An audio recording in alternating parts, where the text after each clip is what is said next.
following announcement has been paid for by the Celtic World Order.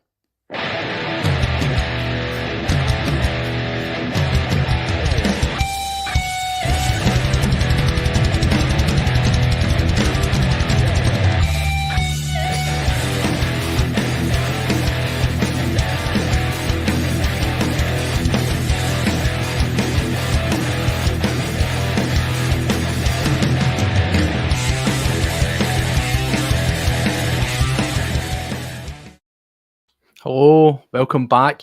If you caught that there at the start, it wasn't quite the slickest of entrances, was that? It wasn't quite the slickest of starts, unlike Celtic this evening, but it doesn't matter. That's what happens when you're right-handed and you're having to use your left. But we are back, and we're back because champions again. Ole, ole. Paddy, we got it over the line. And I must say, I apologise to you because you had the body bags on, you had us slaughtering, and I wasn't sure, mate. You know what, mate? I called 5-1. If the people don't believe it, they can go watch back the pre-match one.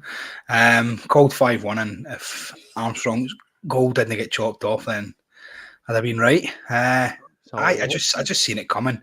I just thought the performances previously, building up to this, we've just been head and shoulders above everybody else, and I could see a good pumping coming for somebody, and it just happened to be Kelly this evening. Absolutely, mate. You can see the smiles here. We've got a lot to unpack. We've got a lot to revel in. We've got a lot to get excited about. So thank you to everybody. 10:30 and folk are still wanting to watch content. But why wouldn't you? Why wouldn't you? Because we've been building up to this moment. So if you are joining us, then we thank you. We are aware that some of the big boys are out there. We've got Ryan 118 live. We've got the Boise Bus. We've got other people live. So we are but a small operation. So we thank you for taking the time to come and listen to ourselves. But it is irrelevant who you're listening to, as long as you are listening to someone and you are talking about Celtic. That's what it's all about this evening. So as we say, time again, our operation is small, but it can get bigger. Rapid expansion, you know what to do.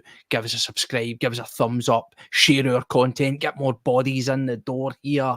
That's what we're looking for. The numbers are growing, the numbers are pumping, and we are grateful for it. Get us on X at CWOpod1888. Nice and quick. That's it. Let's get down to business because, Paddy, it was complete domination from start to finish, wasn't it? Yeah, it was outstanding. The players that we highlighted were the ones that showed up. Obviously, we spoke about Big Idah starting the game, and I thought his all-round play tonight was unreal.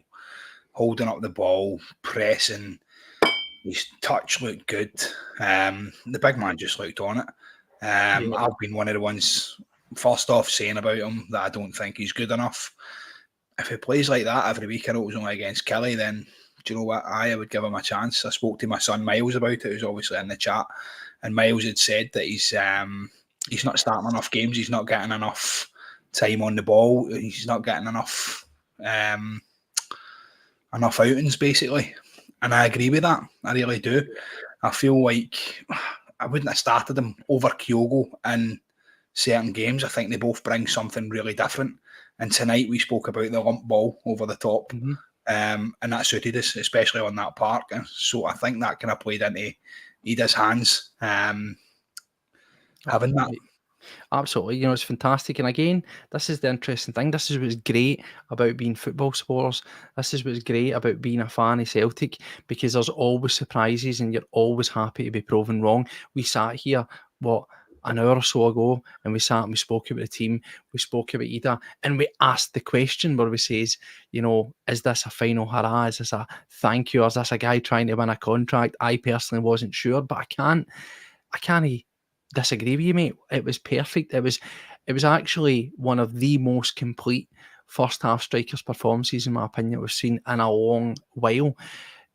Almost to the stage with Idah, where we saw the sort of messy sides, the untidy, maybe the inexperienced side against Rangers, and then he does that tonight. Someone, I guess, away to maybe like a Samaras, where maybe he's just going to be one of these guys that if we decide to keep him around, that he's going to frustrate you, but he can also amaze you. Samaras was a love-or-hate. I personally love Big Sammy, but I'm always one for an underdog. Yeah, me and Joe have been screaming for James A. Forrest to be playing for the full season, and everybody was calling us mugs. But now look at us, we're sitting here with our big smug faces on. I was that guy with Sammy as well, and to see Sammy round McGregor and put the ball into the back of the net to finish them off one of the other seasons, that was outstanding. And his goals against Spartak and things like that. So do you know what? See if Idah can be close to Sammy, I would take that. We'll wait and see how the cup final comes along. If he gets a couple on that, then I'd maybe fork out the 5 million for him. Well, that's it, mate. Listen, we've got options and we've got lots to unpack. So, you know what? We'll just gloss through the game nice and quick because there's loads to talk about. Listen, we know we're going to be getting off in tangents, but that's the excitement of a performance like that. That's the excitement of getting this league over the finish line. I think we've said time and time again that this season's been topsy-turvy, to say the least. It's been frustrating, it's been exciting, it's been nerve-shredding. And honest with you, I am ecstatic to win, but there's a relief is just washing over. As I tell you what, I was so happy to see the back of this season, to see at the weekend, to see that trophy back at Celtic Park. Total relief, mate. Is that a similar feeling for you? Is it total elation as well, but a wee bit of relief and just, right. It was never in doubt, let's be honest. Nah, you know me, mate. I always call it like I see it. Yeah, we struggled. We struggled at the beginning. We really did. Poor starts and a couple of poor performances throughout the middle of the league season. And then their manager come in, had a decent run of things. Got them within striking distance at one point. I think they'd said the league was over. That was us. We weren't coming back, and it just makes this one all the sweeter, doesn't it? It does. It makes it. It leaves a better taste in their mouth, and it leaves a lovely sweet taste in ours. So I'll take that. We started off the game. We sat here. We done the usual. That's what happens. That's what it's about, predicting and looking forward to games and stuff. We surmised, didn't we? We tried to be Nostradamus, and it wasn't quite there. I think we've got to hand the title of the predictions to you on this one, as I say. I maybe have got that one with the game against Rangers, as you're certainly been all over us. But what we can see is, as we came out, we looked fast. But actually, I was quite surprised with Kelly prior to the obviously quite early-ish goal. Kelly, they did look up for it. They were doing that high press, and at times they had his horseshoe around the back for a wee bit. Did you at any point, I know you're mega confident, I know I'm going to answer, I'm going to get here, but did you ever point and think, here we go, that's typical, we're getting to see Kelly right up for it again? You know me, I hate this playing out for the back and playing the ball along. I don't think we have defenders that are good enough to do it. I remember playing against Bodo Glimt, and they schooled us with that style of play. They played out for the back, and it was outstanding. It was a joy to watch, and I thought I'd love to be able to play like that. But seeing big Carter Vickers and Joe Hart and Liam Scales and stuff trying to play about with the ball at the back, especially when a team's giving it a high press, really freaks me out. And Kelly looked right up for it, and I think there was one of the parts that the quite a good chance was Alistair Johnson went to turn and went to pass up and seen the guy there, and then just went and just kind of got rid straight away. But you ride the storm, don't you? And that's the thing. And, you know, another thing as well, we'll talk about the general play and how it panned out. But what we did sit, and I must say, I'm very, very surprised, very pleasantly surprised. We sat, and we hate using these things as an excuse, but we spoke about the pitch and we were questioning, was that why we played Idah? Certainly the manager at the end, he gave us an insight into where it was. He said that the words he used was, it gave us a focal point. So it was pretty clear that he just wanted somebody that was going to be powerful through the middle. And I think as well, we talk about when Kyogo is not necessarily scoring in his movement, certainly his involvement, how much he was involved, how deep he was coming, how much he was linking up the play. Even he's off the ball, he was preoccupying defenders. And as we said at the start of the pre-match, we were looking for a lot of service down those wings. He created that, did he not? Aye. Having him there as that focal point essentially freed your wingers up, didn't it? And when we get the ball to the wingers, and James A. Forrest going to go past your defenders, like I said last week, it seemed to give Matt O'Reilly a free role, and Matt had that again. And when you've got creative players having that free role, you're going to cause absolute carnage in there. And I thought Big Idah's touch and his all round play tonight was very, very decent for a striker. It was very complete, as I say. I think it was, for me, certainly the most complete performance that we've seen out of him this season. And I'd even go as far to say, of any of the guys that have played up front for us this season, yes, they all do different things. They've all got different styles. But in terms of work rate, joining up the play, mucking in, doing the dirty work as well, he did. He pretty much showed everything that you would expect or hope for or look for in a modern striker. What I would call a hybrid striker. I've mentioned this previously when I was on podcast talking about it, where there's power, but there's also a bit of sort of skill about them in terms of hold-up play. They're not a one-trick pony. He's certainly done that. But as we say, we start off and, we talk about that goal. Let's get straight into the Idah goal then. I thought it was fantastic. All that stuff that we're talking about, we saw it in action straight before us, didn't we? He came super deep. He won the ball. He's back to it. And then straight, direct, he got us up the pitch. He ball carried, slides it through. There's a couple of nice exchanges with the pass there. And then it's into O'Reilly and he just puts it in a plate right along the deck to the back post, and the big man's there to knock it home. Perfect goal, perfect striker play. That's it. It's perfect striker position. That's where you want your striker, standing, waiting on that 6-yard line, ready to just put balls into the back of the net. And we've seen that under Ange.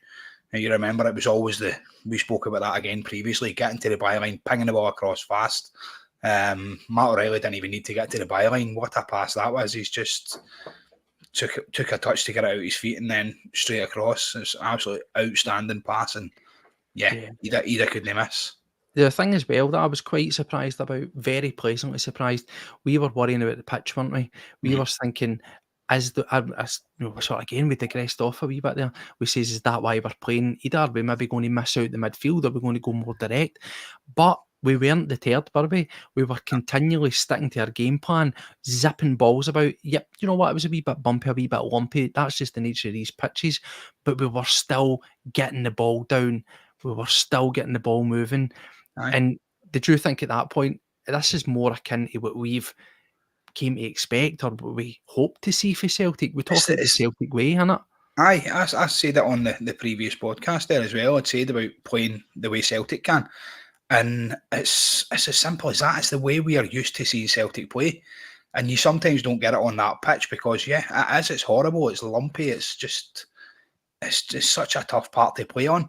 And for us to be pinging the ball about, keeping it on the deck, we had a couple of chaos balls over towards Idah, and he held it up and he done the job with it. But he was bringing it down, and then he was playing as a kind of number 10 role when he was bringing the ball down and bringing other people into play. But to ping the ball about on that park is just unreal. It was a complete Celtic performance for me. Yeah, that's the thing. It was very, dare I say it, it was very much akin to Ange ball. Aye, it was 100%. It was a lot of nice, quick, purposeful passing. Yep, we did the usual standard, which was more sort of that we see for the Rodgers DNA, where it's a bit of keep ball at the back and stuff, and maybe back passing and recycling the play and coming starting off again. But certainly, I think in the grand scale of things, we sat there and we'd done our game plan, and it was somewhat a cross hybrid. We had the elements of the Rodgers football, which is heavy possession and keeping at all costs, even if that means going back.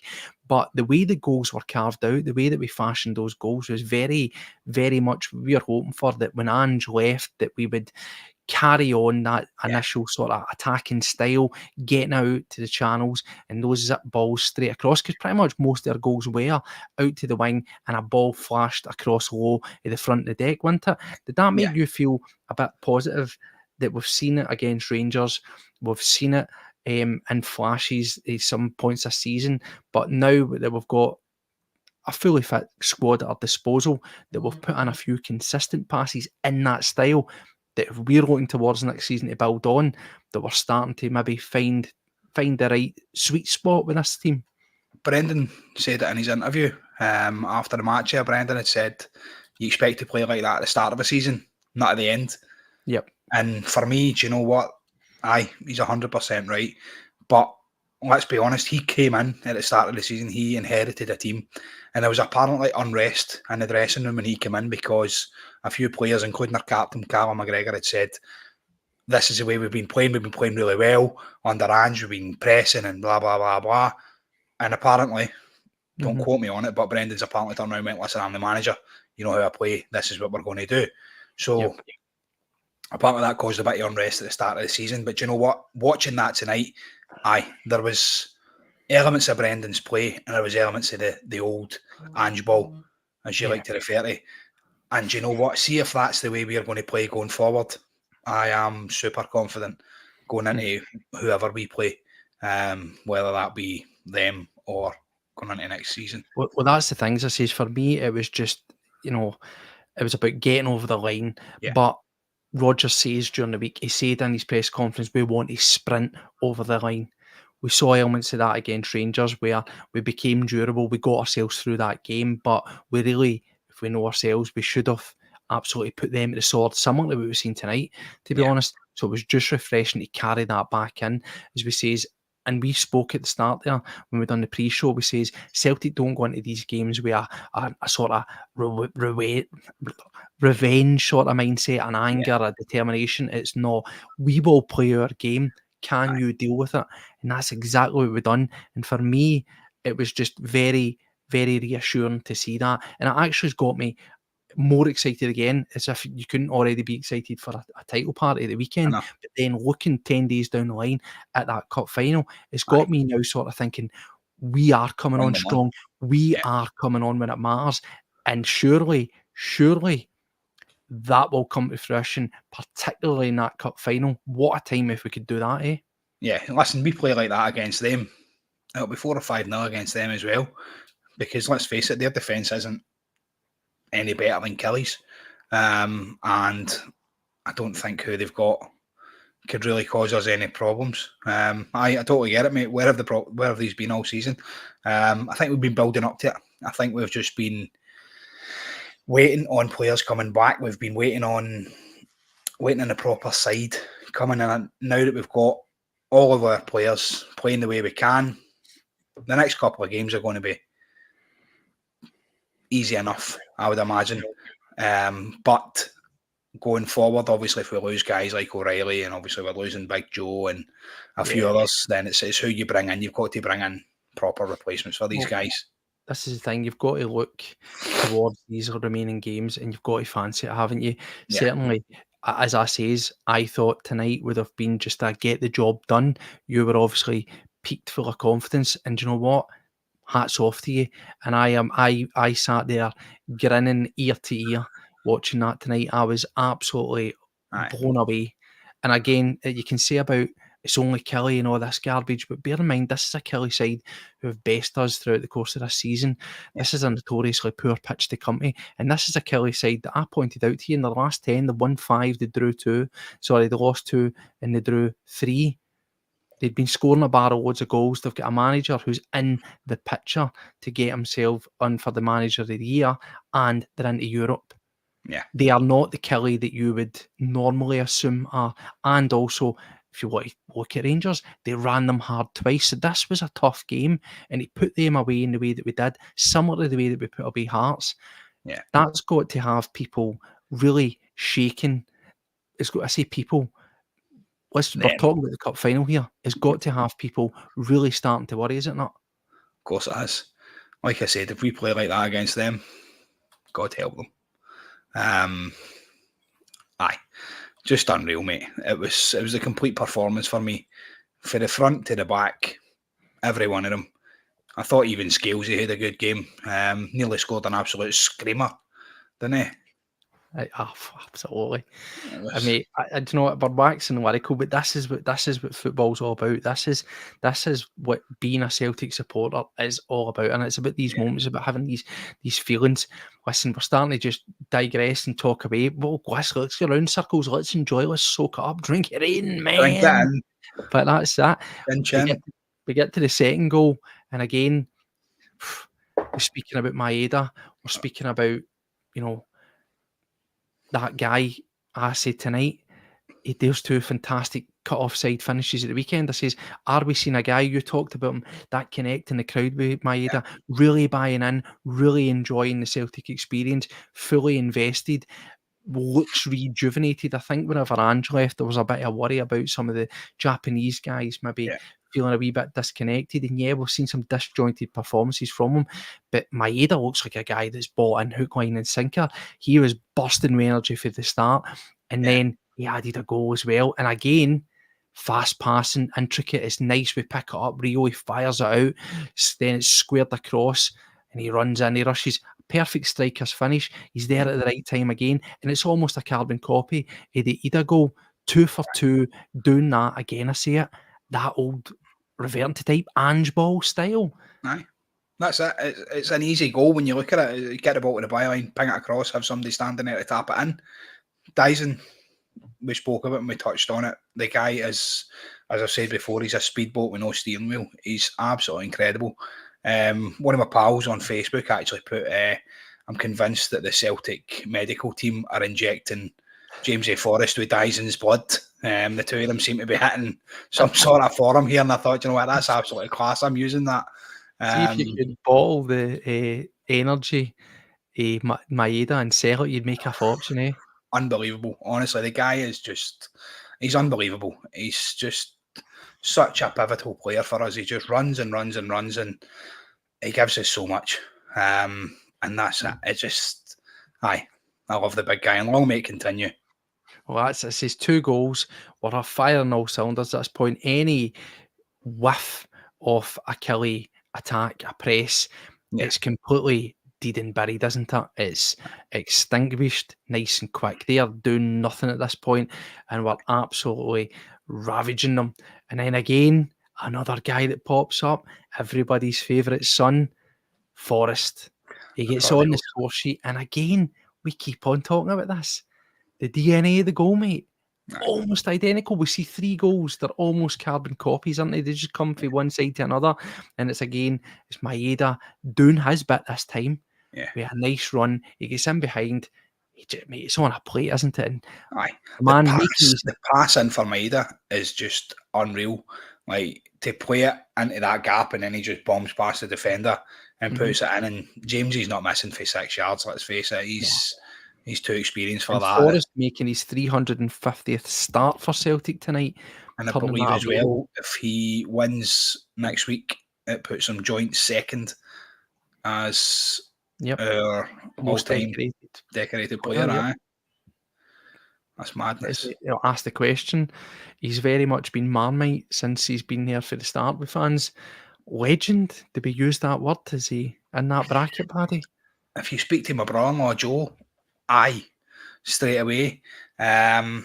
Legends, Henrik Larsson, Billy McNeil, Jimmy Johnston. Is James Forrest a legend? I wouldn't class him as that as yet. A legend's what you want to make it, though. Aye. If he can keep going the way he's going, maybe get another season out of B-Man, and see how we do. Make him the most decorated possibly. Aye.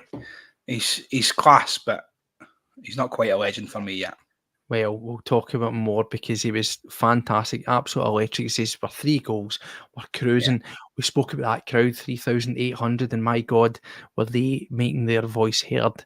What an atmosphere. He says, Killie again, maybe shot themselves in the foot because, much like other clubs, they would rather see half-empty stadiums than cash in on the coin that can be there for Celtic. But they 3,800, they sounded like they were a full stadium, did not? And also, we might have mentioned, what a tifo on Tommy Burns night at the start of the game. An absolute cracker. What did the people watching thinking that? It was a tremendous bit of display there. And I think that's the kind of football that Tommy Burns will be watching down on us. And that's a man that'd have a smile on his face watching that, would they not? Oh, 100%. Do you know what? I was lucky enough to meet Tommy a few times and had a few good conversations with him, man. And he'd have loved that tonight. It was pure, beautiful football, and the fans were a massive part of it. And yeah, that's it. Do you know what I mean? Tommy, what is it? God bless every single one of them. Take this moment. God bless you, Tommy. Absolutely. Very much fun. Tommy Burns night, and what a performance to put it in.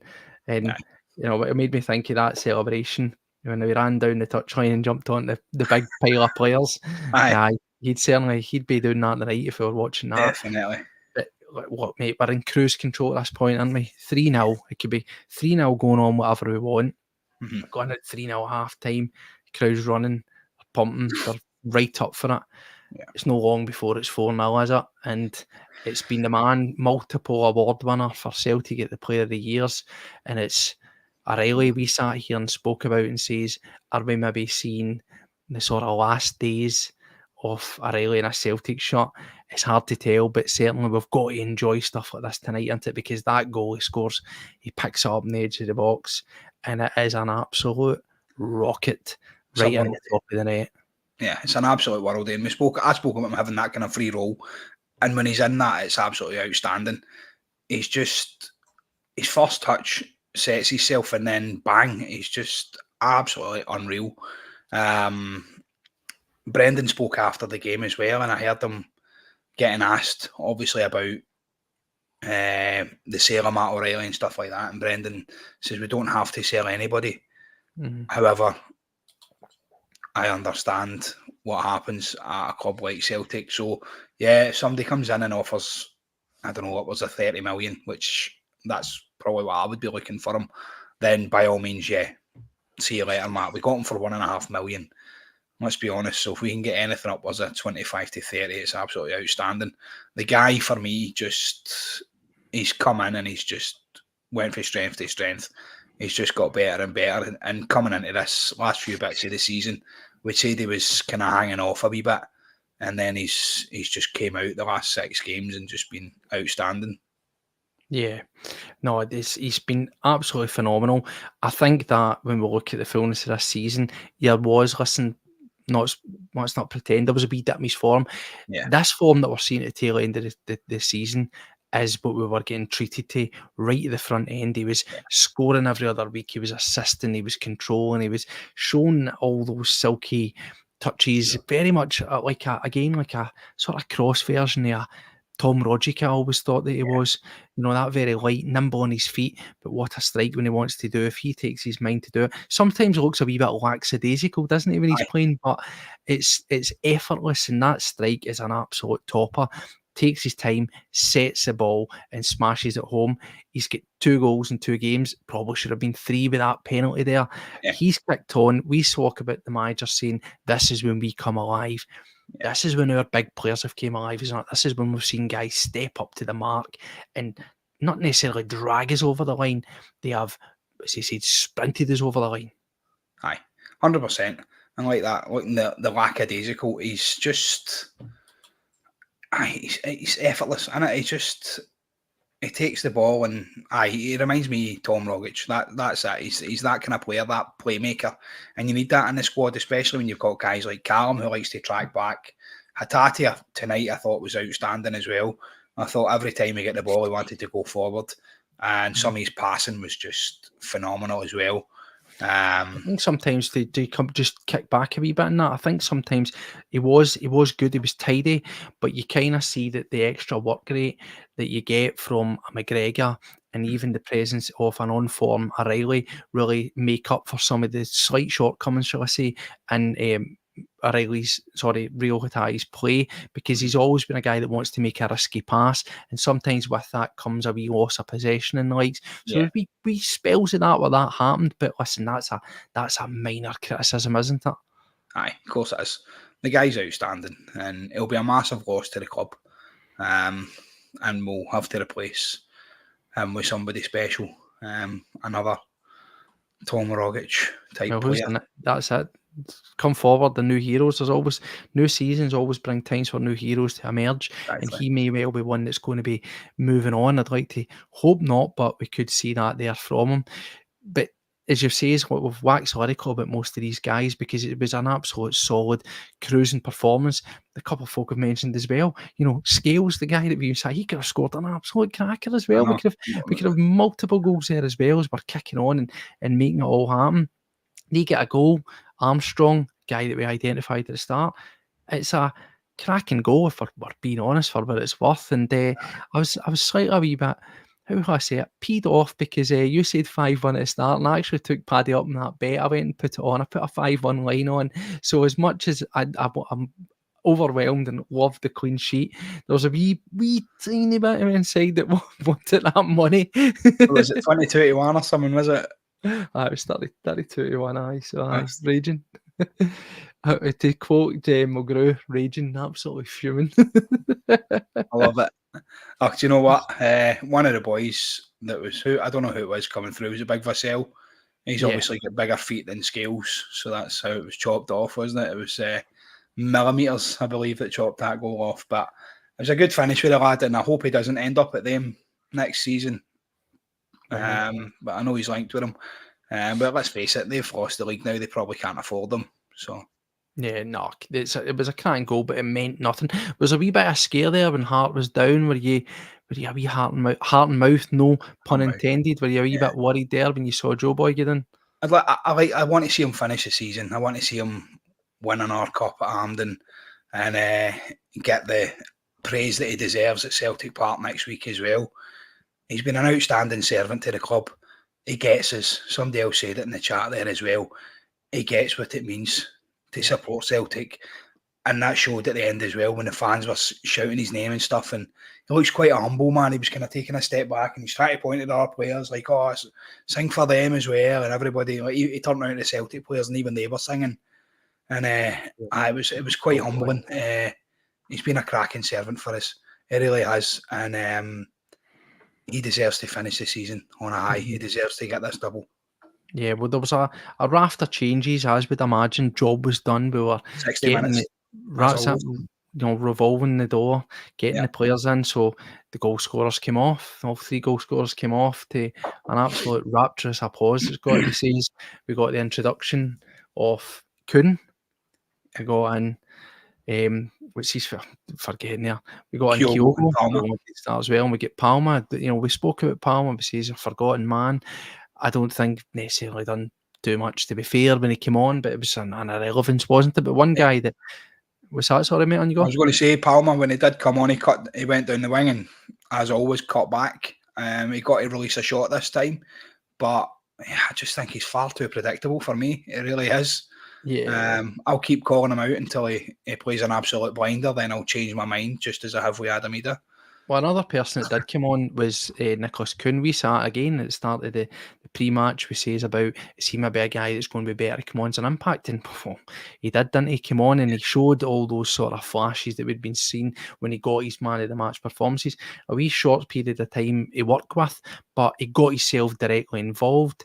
He got himself involved in the game. We also saw Bernardo come on. We get the captain going off. There was they get the armband handed over to Big Joe. He was absolutely loving it. It was a nice sort of embrace between the two of them there. You know, you could see a real sort of almost like a passing the guard, if you will, even though Hart's going to be the one that's leaving and not McGregor. Yeah. But it was a nice moment between the two of them. And we says we got these guys that we were talking about, guys in the periphery. We got to see Idah for the start. We were questioning him. We got to see Bernardo again. Not much time to do anything. It was tidy enough. But off them all, it was definitely for me. It was Kuhn. We got Awata as well. We got Kuhn was looking up for it, and he was instrumental. He got us involved in the goal. We been direct action. Must have been watching those Forest goals. Those. Watching videos of replays, exactly. Watching them in training because it was very much Forest-esque. He picked the ball up, he was direct, he ran straight at them. They looked helpless, they got him in the back foot, and he squares it in to O'Reilly, and he just strokes home for the second. And somebody said it before, it's effortless. Takes a touch, he sets himself and it's bang, it's away. The guy just makes the game look far too easy. Tonight was just a complete champion's performance for every player on the park and even every player that came on. I thought every one of them were outstanding. And that's what you want. That's how you sprint across the finish line. And that's what having serial winners in your club will do. Oh, it was, mate, it was said this time again. I'm starting to run out of words to describe it. It was the complete package. It's what fans have been crying out for all season. Yep. And everybody that came on certainly looked like they were up for it. They certainly looked like they were, pulling for the same cause, and that was it. We were sitting there 5-0. We're sitting absolutely pretty. There's no dramas. It was quite funny. We got to see how would I say, a raging. Was he raging? Was McInnes raging? He certainly looked scunnered. It looked like it. He was just waiting for the final whistle, wasn't he?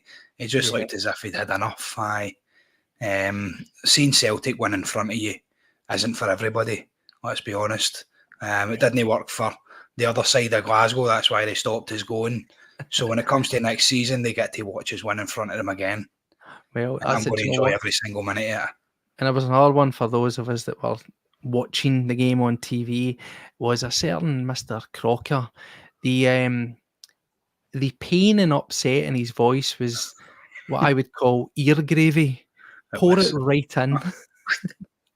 To me, that was beautiful. He was not enjoying that, was he?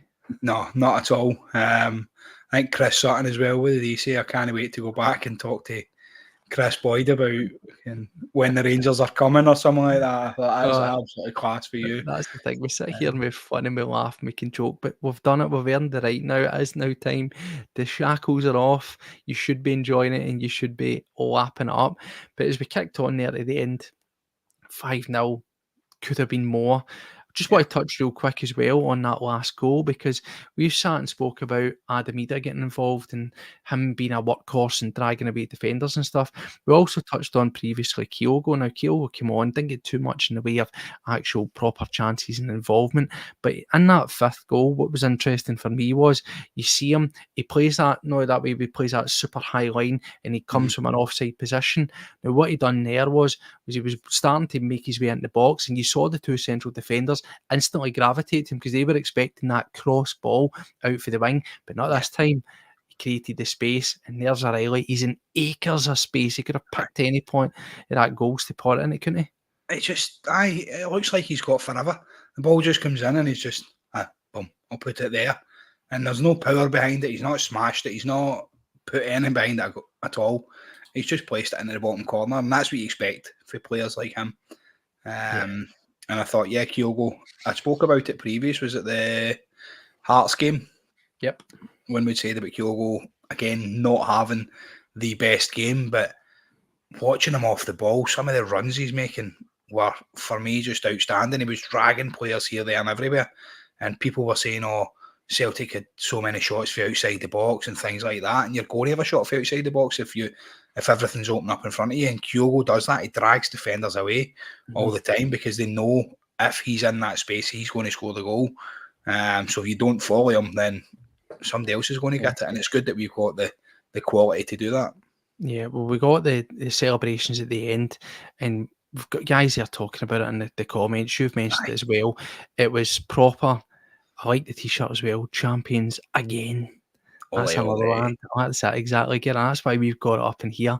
But, you saw those players and you saw a real togetherness. You saw a squad, as I says, all pulling together, all involved. And you touched on Joe Hart. People have touched on Joe Hart.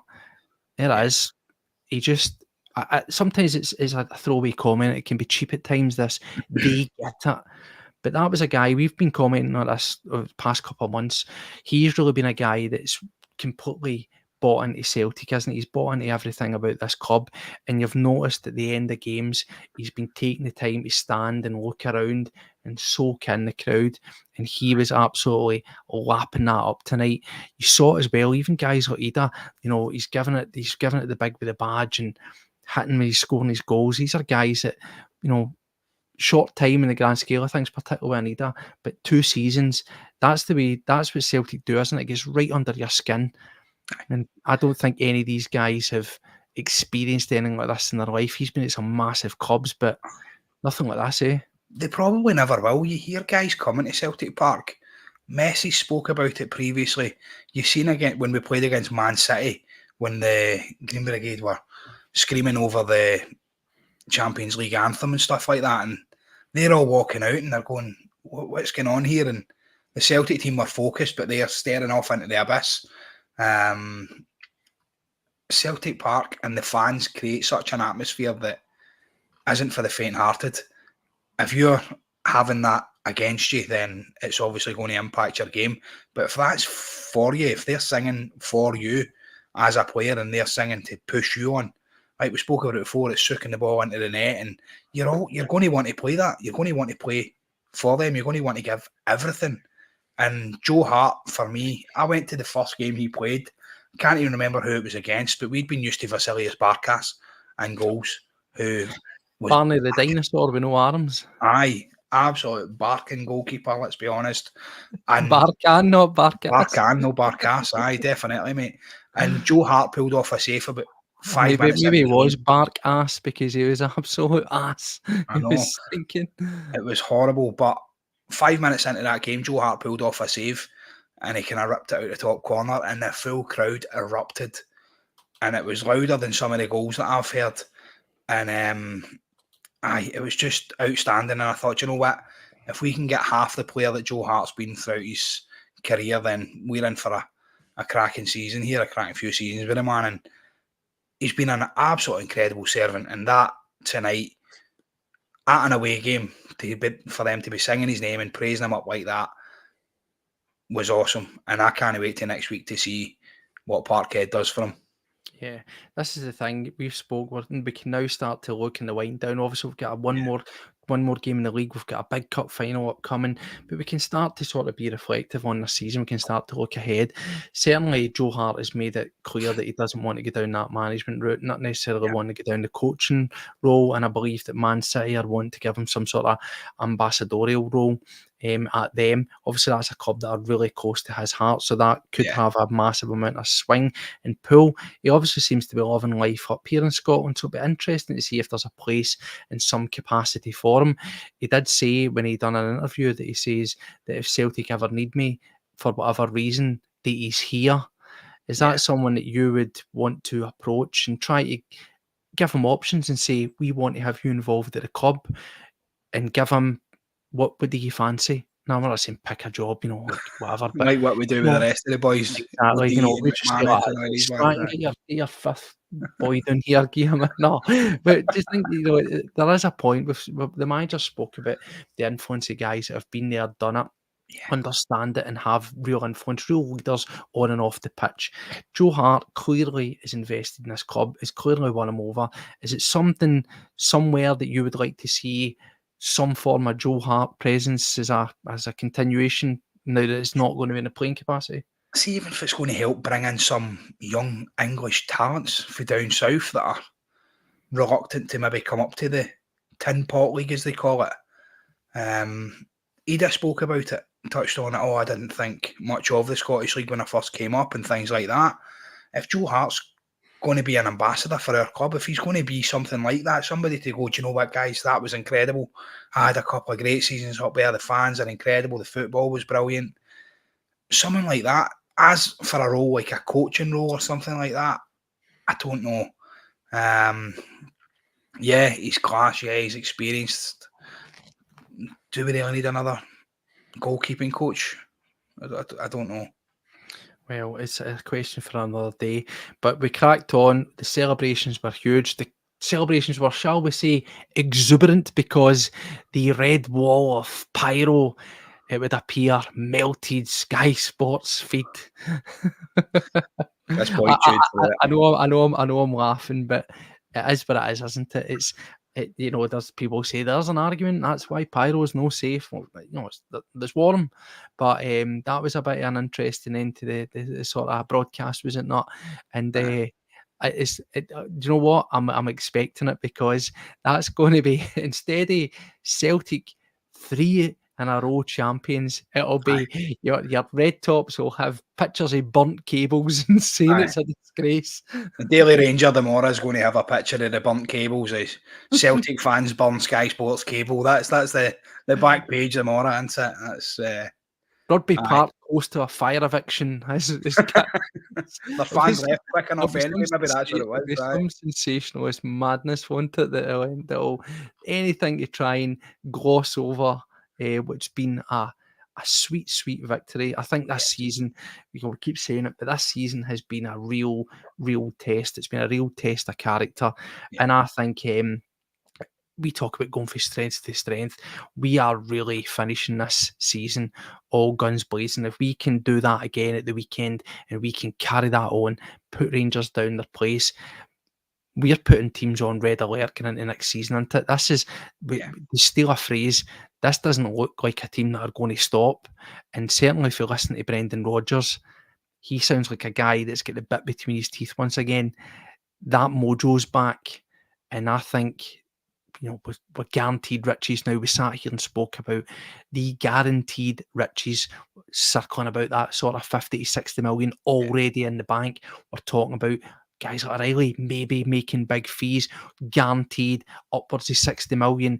Then you've got your season tickets. Then you've got all your merchandise and everything else that goes in between. Celtic are going to have a chasm as wide and deep as the Grand Canyon when it comes to the finances. There is no excuse now, is there? We need to build on this, and if we put that foot down, it's going to be more than 3 in a row, is it not? It's got to be. We are a magnitude ahead of them. Monetary wise, I think we've just got to go out. We didn't do it before, and it come back and it bit us in the arse. Now we've got to go out there. We've got to spend the money, bring in quality, bring in the kind of players that are going to push us forward in the Champions League and make the league season next year easy. Because with the financial gain that we've got this year coming for, like you said, the possible sale of Matt O'Reilly, the possible sale of Frimpong, the Champions League money, again, the possible sale of any other player that we've got in our team, because let's face it, we can demand as much as we want. We don't have to sell any of our players. I've seen a few people mention the lad for Blackburn. Is it Smodkus? I don't know how you pronounce the guy's name. Again, he's been banging in the goals, but how much is he going to cost you? He's going to be upwards of, I would think, 10 mil. I've seen a thing earlier as well. Does that just come with the market, though, do you think, on that? Yeah, I think it does. If you get a striker in the Championship that's banging in, I don't know what, 20 goals a season, 25 goals a season, then it's going to cost you upwards of 10 mil, in my opinion. Yeah, I totally agree with that as well. I seen as well Fraser Forster was linked with Celtic. What's Fraser, 36? Let's not go back to that one, eh? Let's not go back to that one. Fraser was a great servant for the club, brilliant goalkeeper. Wouldn't come out for a cross though. 6'8" and never caught a cross in his life. Was a brilliant shot stopper, great goalkeeper, but for me, I'd like to see somebody. I said it before, and it kind of got laughed off. I'd like to see somebody like Angus Gunn. Scotland gives you the Scotland guy in there as well, even if he's just as a kind of second goalkeeper, because I think we're going to lose a few of your keepers this year. But again, you're not going to pay, I don't know what, upwards of 6-7 million for a goalkeeper to sit him on the bench, are you? Well, it's hard to tell. As I says, this is the thing. This is another conversation for a summer that's going to be, as always, we're going to be linked to everybody and their granny, aren't we? But and everybody's going to be leaving, like somebody said there as well. The next 9 days. Yeah, you can look forward to a Record Sport pull-out souvenir special, 10 pages, 2 covering Celtic winning, and then the remaining 8 about how things are drastic. That's like a sort of level for it. But no, the manager at the end was very positive. Cal McGregor again, and there was no loss of focus. We were talking about enjoying the moment, but straight back, wasn't it? To there's a game at the weekend, there's a cup in 10 days to take care of. Yeah, it'll be a short celebration. It'll be a short bit of respite before back down to business for the hard graft. What I know. Listen, that's the manager. He's focused.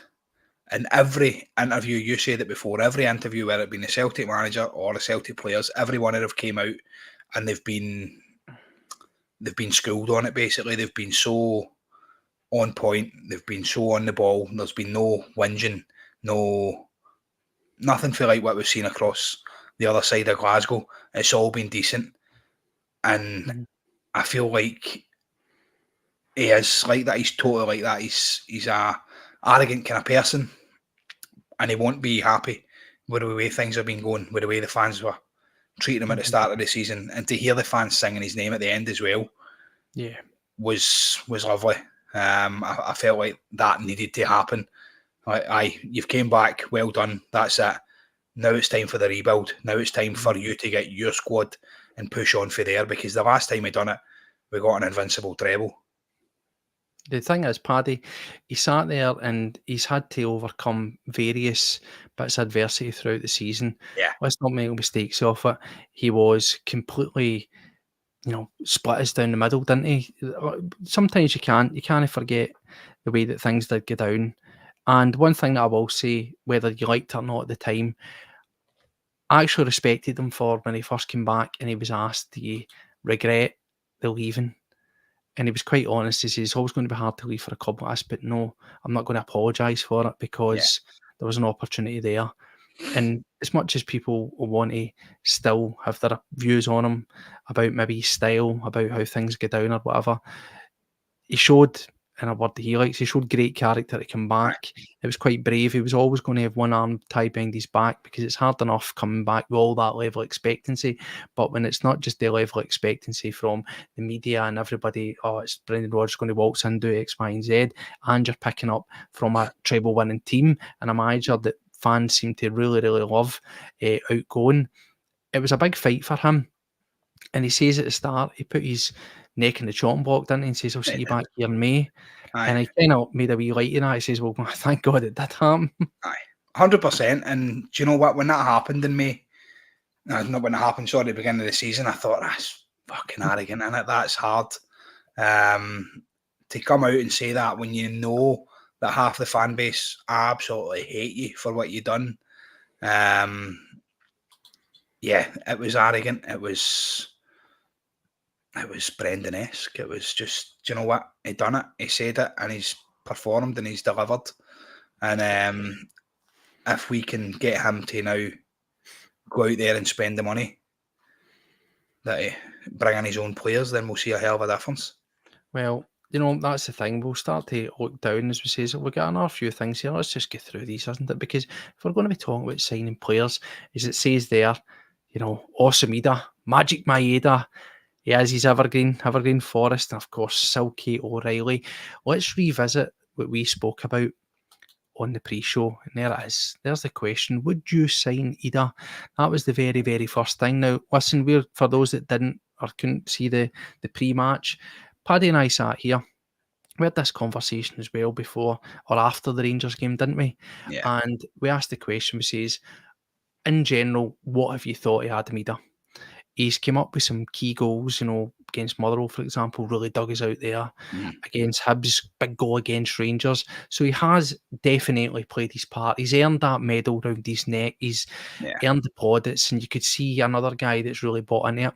We spoke about this, signing players.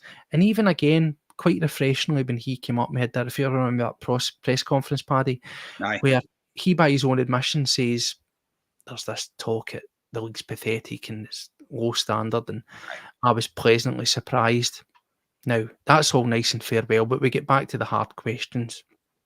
Today, for me, was probably the most complete performance that we've seen from Adam Idah in that first half. Everything that you want for a modern striker, and normally he can look a bit clumsy, a bit sort of, tripping over himself, not too sharp, poor decision making, but everything clicked at the right time for him tonight, did it not? And again, you say, is he maybe a guy that's going to be getting an opportunity to play for a contract? Have you shifted your view any to think? I certainly wouldn't go as far to say that I think that he's a guy that we would be putting in as a first time, first starter. No. But if the price is right, if it is around that 5 million, 4 million, bearing in mind the amount of money that we are going to have, is he value for money? For me, he's not a first striker. Our first striker's Kyogo. And if we can hold on to Kyogo and make sure that he's going to be our number one striker, then if Idah is happy sitting on the bench, he's worth a 5 million. However, I do think there are better strikers out there for that kind of money. I spoke about Majowski previously. I think he would have been outstanding.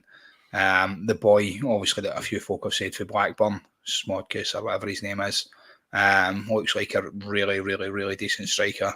Listen, the world's a big place as well. There's bound to be some guy out there that's absolutely outstanding for that kind of money.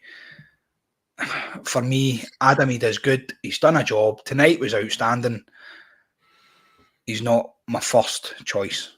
If I could say to you that you would somehow magically find somebody crazy enough to take O off your hands and get some sort of fee, would you look to Adam Idah to Yes, fill that void?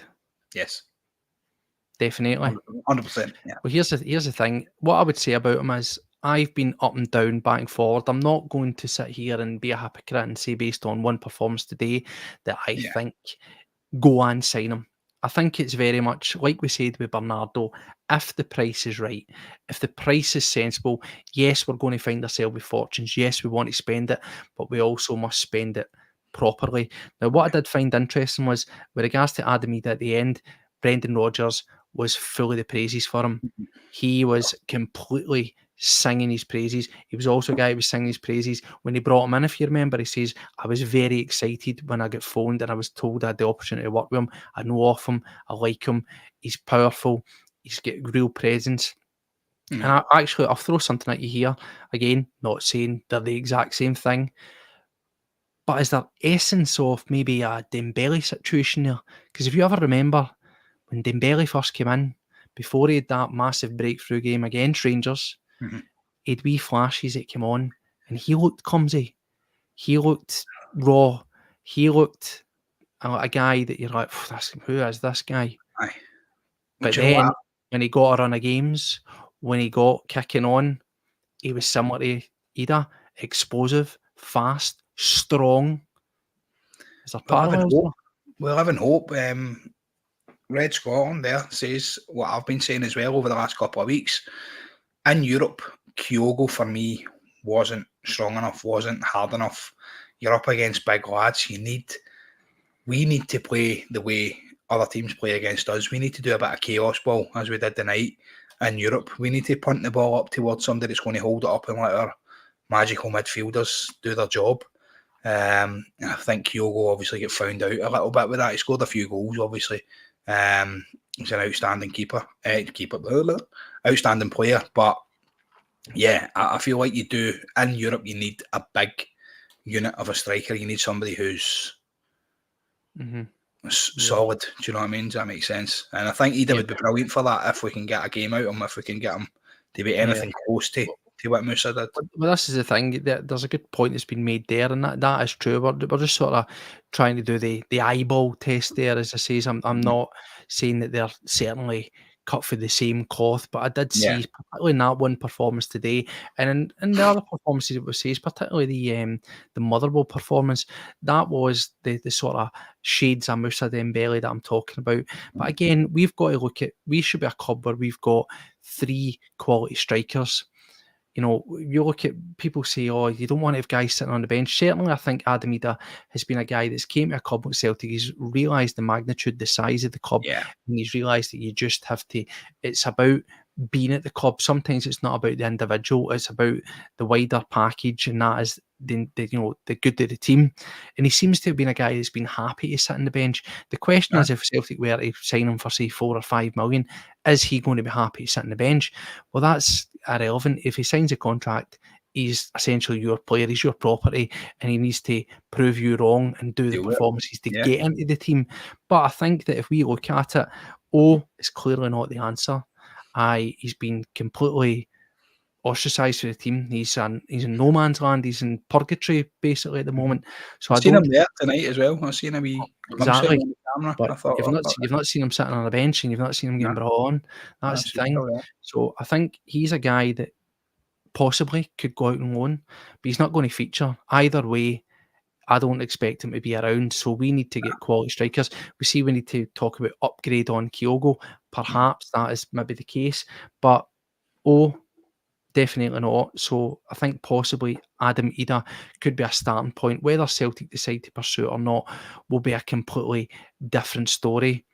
But again, we come back to another guy on there. We spoke about Maeda as well, and we asked the question, have we seen a resurgence? Have we seen a new version of Maeda The because Samson. he has genuinely looked completely different gravy. Now, I'm not going to profess that he's suddenly get, the touches of Dan and the passing ability of Paul Scholes, but he's certainly managing to be more than just a nuisance, is he not? Aye. He's come onto a game. It's ever since he's grew his hair. You said it before, Steve. He's No turned hair, into no Samson. flair. No hair, no flair. He's been unreal, unplayable since he's grew his hair. And you know what you get with him. You know you're going to get 110%. You're going to get pure pressure. You're going to get right backs crying in the dressing room at half time saying they don't want to go back out against them. It's just unreal. He gives you such an option on that wing. I mean, that's the thing. He's got he's started to add goals as well. In the post bald era, I think he's now up to 6 goals. I think And so. as we said at the weekend, there was 2 there as well. At the weekend, yep, they're offside, but he's getting himself into positions, and he is putting the ball into the net, and that's as good as you can ask out of these guys. I think out of all the players that have came in, the Japanese guys, he for me is the one that is really sort of fitting the system. He's a tool that's to be used and to be wielded, and I think Rodgers understands that. Mm-hmm. I say he's a luxury player. He is what he is. You know what you're getting out of him. Don't ask him to do too much. Allow him to do his thing. Yes, Red Scotland is pointing out that that Kyogo, he relies upon his movement and players to pick him out. We had this before. We said about that quality of Getting involved in the winger play. that we don't have, that he could have stood about when he was under Ange because he had a Jota that could make his pass. He needs to get more involved in the play. So that's something that's going to develop as well. But in terms of this, he's saying about Maeda, he believes that he could be, absolutely instrumental, and he's one of the best with the Japanese Ange era. Absolutely, he's starting to show his worth, and I'm quite excited to see how things are going to work out going into next season, particularly if we've got him. There's no doubt that we do need to strengthen. We do need to have a lot more quality, particularly for Europe. Sometimes he is a wee bit one-dimensional in that sort of setting, but he's kicking on, and that's all you can ask is guys standing up and being counted, and he's doing it, as you know. Listen, if every one of your players stand up and be counted the same way Dyson does, then we've got nothing to worry about. For me, I think Hatate is the outstanding player that's come in. Everybody will talk about Kyogo for his goals and everything else, but when we didn't have Hatate in that team, we seemed to be going back quite a lot. I revert back to that Livingston game. We spoke after it, and I just said everything that came through Hatate was positive. He turned, and everything was forward. Everything was in towards the strikers, and I just feel like you get a more complete team when they're firing. Let's face it, Kyogo, Dyson, and Hatate have just been unbelievable. Unbelievable signings for the team, and we speak about bringing in big signings, and I've said it before, I'll say it again. These guys weren't big signings. They didn't cost us upwards of 10 million. I think it was about $1 million for the 3 of them or something. I don't know what it was, but it was something absolutely ridiculous to get these 3 guys in the door. And yeah, what a job they've done. They've been absolutely. Here's the question, mate. Obviously, we spoke about Forrest enough. Forrest is what he is. There's still a place there for him. Yeah. And O'Reilly's the man of the hour. We're getting into this. Let's look ahead. Let's look at the summer. People are talking about who do we sign, what should we do, and there's no doubt. And I just want to bring this up because you're talking there about saying these guys cost this. Yep. Do you know what? We have been a wee bit fortunate because they are some of the cheaper signings that we've seen that have really paid dividends, and they've really, they've turned out to be right top players for us. Unfortunately for us, that doesn't always work out as it's going to be. Come back to this financial chasm that's going to be growing for us.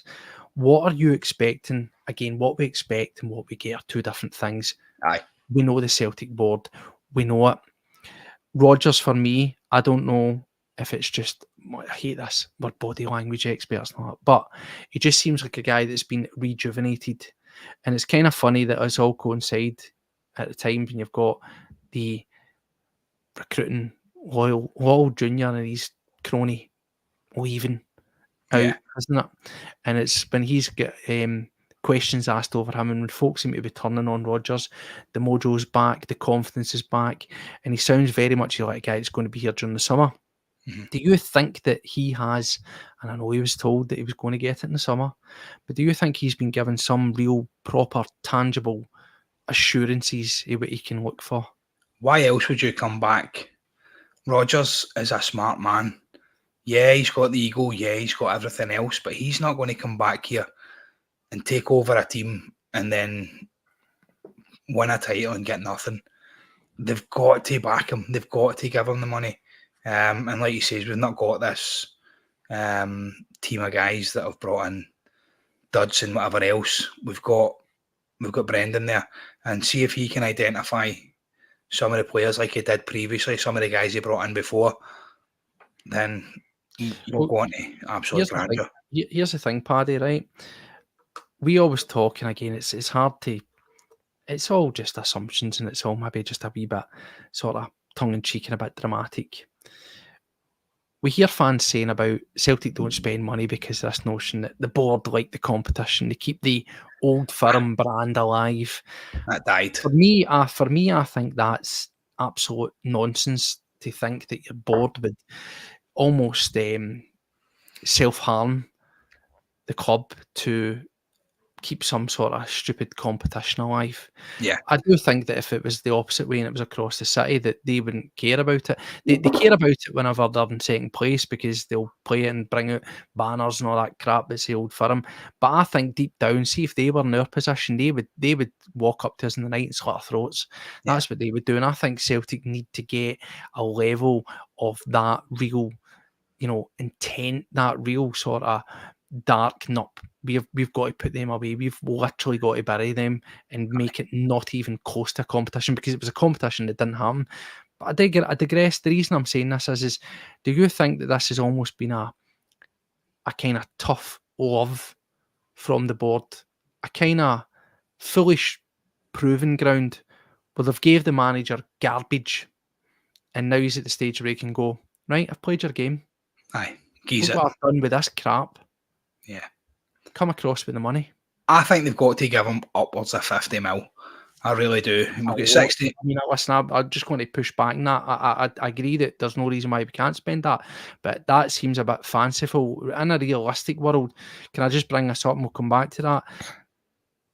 Paddy's saying that he thinks that, we'll rake in money and we'll spend 40 and post a 5 million profit. Now, I understand bank balance FC, and theoretically, if that happened, Celtic wouldn't have spent any money. But if I was to say to you, forget we don't sell any players and we go and spend 40 million, you'd be all over that, would you not? Of course you would. You look at our bank balance at the minute, we're still So sitting. sorry again to jump in. Does it matter? Say I say there, you said 40 million, he said 40 million, you said 50 million. Say I says to you, right, Paddy, we're going to spend 50 million, right? Yeah. But we're going to sell O'Reilly and one other. I mean, me sitting here, I'd still personally take it. Yes, you could then argue the toss and say, but we could have spent more. But see if you're still going to spend that huge chunk of change and only lose maybe one or two players, that is smart business, because that's roughly what we should be looking at spending. Yeah, of course it is. And if we're wanting to progress, then it has to be that kind of money. The market today is just unreal. You're going to need to spend that kind of money in order to progress in Europe and maybe not push on and win the SPL, let's face it. But I don't want it to be as close as what it's been. I think it should never have been that close, to be honest. They should have been dead and buried a long time ago. Mm-hmm. So, yeah. No, I mean, that's the thing. I think this is a fascinating situation we find ourselves in. As I say, they're roughly with the same figures that I've been quoting about. And you take on what we've got. This is important to remember. We are sitting here talking about now guaranteed. We can sit here and we can talk guaranteed financial income, riches from the Champions League. Celtic stand to make, and I say upwards because it's unconfirmed. We know that it's going to be at least around 50 million, but upwards of 60 million. That's just for getting into competition. Now, if we've got about 60 million sitting in our bank right now, that has been built up, cultivated over years and years of, as I say, a very shrewd business model, maybe too shrewd at times, but that's years and years and years. And think about this, get this into your head. we are literally just going to be handed the exact years of work, boom, double There you that go. overnight. And that's before the package, that's before the season tickets, that's before the possible sales. We are going to find ourselves in a completely different financial state that we have never been in. And here's another thing. If Rangers, they can still qualify through qualifying rounds. I personally don't think they will. But if they were to fail to do that, our cut increases again, because we would be the sole Scottish benefactor from the TV games rights and stuff like that as well. So Absolutely. it's crazy to think. And again, we speak about how much they spend money. People are saying it is greed, and do you know what? Maybe Big Law wants to put a couple of extra yards on his heated driveway. But if I says to you, that, I know it's ridiculous, but it's probably believable. But the thing is if we're sitting there and we're talking about maybe selling O'Reilly, people are saying 25 million, some are saying 30. I think 25 million. I think upwards of 30, yeah. I think 25, if I'm being honest with you. But if I was to say to you that we were going to bring in 30, 40 million just from generating selling players, when we've been sitting here and talking about we need to add quality players, we've been sitting and saying let's try and increase our base level to maybe about 5 million, 6 million, right? Yeah. So we could literally go out and buy 5 guys, 6 guys at 5 to 6 million. Sheena says that as well. She said that there. Whilst in theory, not actually spending any money. Now, fans would always be sitting there, and fans will always be raging that, oh, they still posted a profit. They never spent any money. Yes, I do get that. But for me, I would certainly be happy if Celtic went out and spent 40 million and still posted a profit, because it'd be 40 million that we had spent. Do you know what I mean? Sometimes we need to get out our mind how much money's actually there. As long as you spend it, it's irrelevant. As long as you spend sufficient amounts of money, it doesn't matter, because just because you sell a player for 25 million doesn't mean you're going to go out and spend 60 million. Yeah, I know. Well, let's face it, spending the money doesn't guarantee you're going to bring in a good player either. No. But I'm quite happy the way things are going. We've got a few positions that we need to strengthen. Goalkeeper, obviously, is the most obvious one. No idea who we're going to bring in for it. Idah, I think, obviously, we spoke about him. 5 million, bring him in, not a problem. And things like that. But listen, let's face it, they probably won't get through to the Champions League, and I love every single minute of it. And I would just like to say that second place in Glasgow is first loser. Absolutely, mate. We're sitting here, we can start to dream, because we've got a very exciting summer ahead. I just hope that it's not an anticlimax to what has been a very hard fought, well earned, well deserved, sweet victory, isn't it, in the end? Yeah, and that's it. It's because it's been so close, because we've had the wee bits, we've had them pushing us as well, and it's been lovely to get to this stage, and then to get into the last 6 and hear Brendan saying that, yeah, this is where we come good, and we're going to have a bit of fun, and we're going to do this, and to hear across the other side of the city about them losing the rag and chasing caravans and everything else, the ketchup bottle, and keep them coming, pal. You'll be sacked by the end of the year. Do you know what I mean? It's all right. It doesn't matter. There's no excuse. We'll wind it down, but there's certainly no excuse. And I think coming off the back of that performance, as we look towards the trophy lift at home at the weekend, as we look further afield and look towards a cup final against a Rangers team that they are buoyed by last night, because they've got guys like Mick Oslin and Cantwell playing for them. But you know what? Bring that one on as well. I think we can sit there and we can burst another ball come the end of the year, the end of the season. It's on for a double. Yep, it was hard work at the start. We've seen one of our trophies slip. But if I was to say to you that Rodgers would come back with a double, you would have taken that, would you have no? As long as the league was one of them, the league for me was paramount. It doesn't matter. The other cups, yeah, it's nice to win them, but they're a bonus as far as I'm concerned. The league is the be-all and end-all, especially with the Champions League money coming in. So for me, yeah, league's pivotal. That's the one. Absolutely. Well, you've maybe seen this graphic going out before. I think it's one to get up because it's a cracker, isn't it? Get it saved, get it on your Instagram, get it on your Facebook, get it on your X. There it is. Get me Steve 1-0. Come on. Champions again. And right at the centre of it, Lovely. arms in the air, is the man himself, Brendan Rodgers, the man of the hour, the man that's defied all the odds. And he's certainly shut up a few folk, hasn't he? Yeah. I think that there might be some fans that owe him an apology, certainly, as I say, I am count myself in that because I had my doubts mid-season, but the cream has came to the top. The manager's got us through. He's turned it around, and I think for me, this has got to be up there with one of the most satisfying league wins in a lot of time. Do you know what? It's great cruising, isn't it? It's great when it's a gravy train and you're just putting folk to the sword. It looked as if it was going that way. But to then have an 8-point lead, to lose it, to find yourself behind, and now going for a 6-point lead and a healthy dose of goal difference, it doesn't get any better than that, does it? Nah, it's outstanding. And Brendan's done a great job.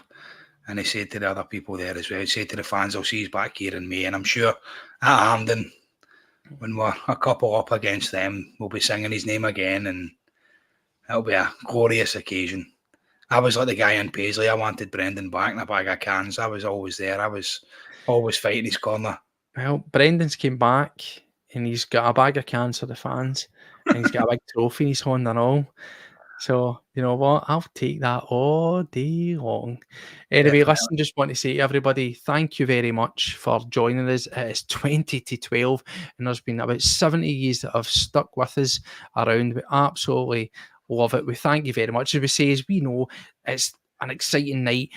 Every podcast in our gran were out there. Some of the big boys were out there playing tonight on the live shows, and very grateful that 70 years decided that Celtic World Order was going to be your destination for the chat tonight.